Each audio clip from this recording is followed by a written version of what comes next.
Assalamualaikum warahmatullahi wabarakatuh. Halo anak-anak hebat, apa kabar hari ini? Semoga dalam keadaan sehat ya. Anak-anak, kali ini kita akan belajar tema 1, organ gerak hewan dan manusia. Subtema pertama, organ gerak hewan dan pembelajaran pertama. Sebelum pembelajaran kita mulai, mari kita berdoa terlebih dahulu ya, agar pembelajaran kali ini dapat terlaksana dengan baik. Dan jangan lupa tetap sarapan ya, serta jaga kesehatannya.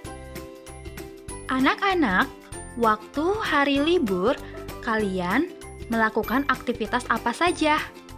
Kalau Edo, waktu hari libur pergi ke peternakan kelinci, dan Edo melihat kelinci meloncat-loncat serta melihat kelinci sedang makan. Tetapi Edo berpikir, mengapa kelinci itu dapat bergerak lincah dan mengapa kelinci bisa meloncat dan berlari dengan lincah seperti itu? Menurutmu, apa jawabannya?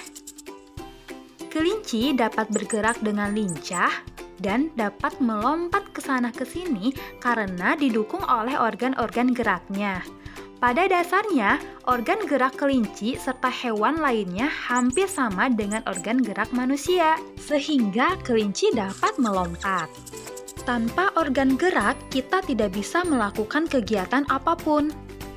Nah, anak-anak, dengan organ gerak kita bisa berdiri, melompat, berlari, berjalan. Oleh karena itu, gunakanlah kesempatan kita untuk berolahraga agar tubuh kita selalu sehat. Anak-anak hebat, agar kita lebih paham lagi, mari kita membaca bersama-sama ya tentang organ gerak manusia dan hewan.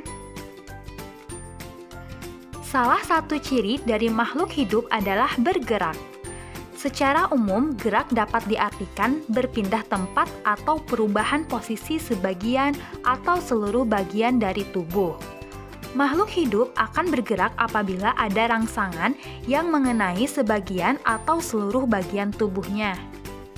Gerak pada manusia dan hewan menggunakan organ gerak yang tersusun dalam sistem gerak.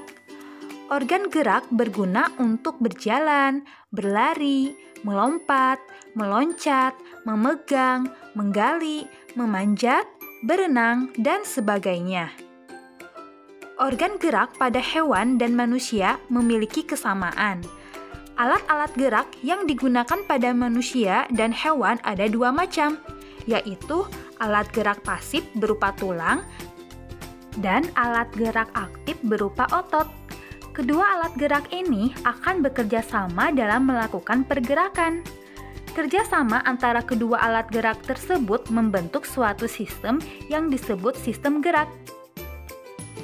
Tulang disebut alat gerak pasif karena tulang tidak dapat bergerak dengan sendirinya.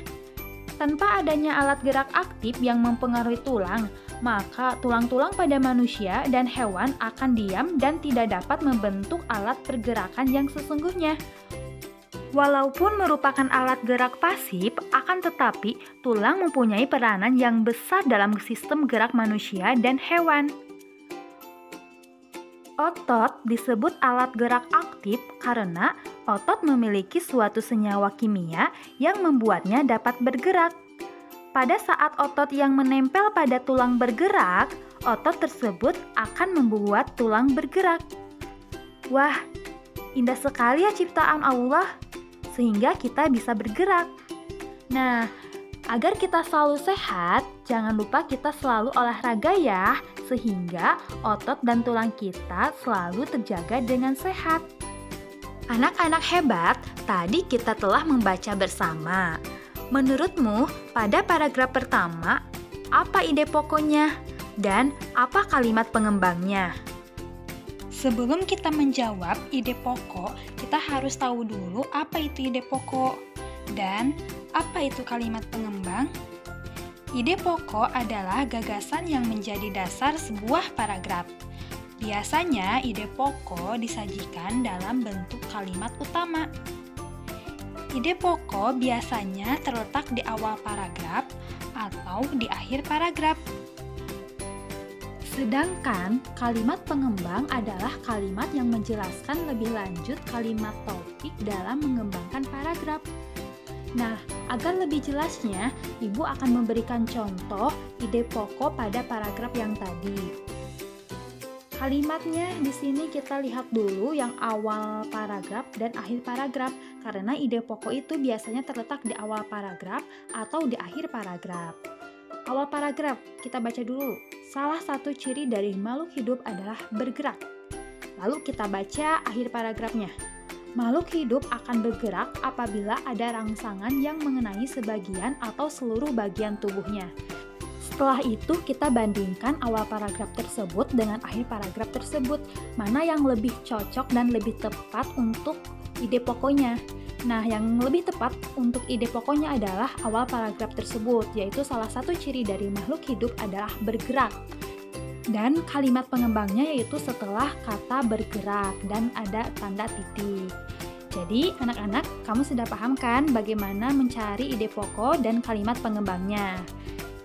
Mari kita berlatih menentukan ide pokok dan kalimat pengembang pada teks yang tadi kita baca ya. Jangan lupa perhatikan ciri-ciri untuk mencari ide pokok. Selamat mengerjakan! Pembelajaran kali ini cukup sekian ya. Jangan lupa jaga kondisi badannya dan tetap jaga protokol kesehatannya. Terima kasih. Wassalamualaikum warahmatullahi wabarakatuh.